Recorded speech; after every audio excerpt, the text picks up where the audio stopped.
ইসরায়েলের পারমাণবিক স্থাপনার শহর ডিমোনায় ভয়াবহ ক্ষেপণাস্ত্র হামলা চালিয়েছে ইরান। ইসলামী বিপ্লবী গার্ড বাহিনী আইআরজিসি জানায়, সর্বশেষ ছোড়া ক্ষেপণাস্ত্রগুলোতে আরাদিলাত বিয়ারশেবা ও কিরিয়াত গাত শহরের সামরিক স্থাপনা এবং নিরাপত্তা কেন্দ্রগুলোকে লক্ষ্যবস্তু করা হয়েছে।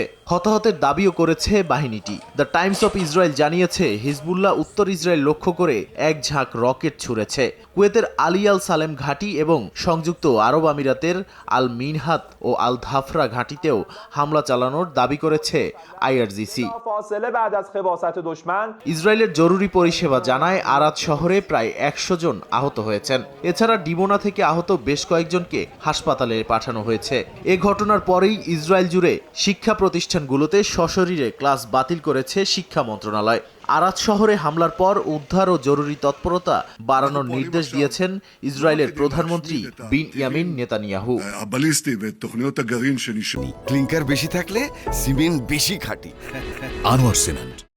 জবাবে তেহরানের সরকারি স্থাপনাগুলোতে বিধ্বংসী হামলা শুরু করেছে তেল আবিব। রাজধানী ছাড়াও বেশ কয়েকটি স্থানে হামলার দাবি করেছে ইসরায়েল। যুক্তরাষ্ট্র ইসরায়েলের বিরুদ্ধে পারস্য উপসাগরে ব্যক্তিগত মালিকানার জাহাজে হামলার অভিযোগ করেছে ইরান।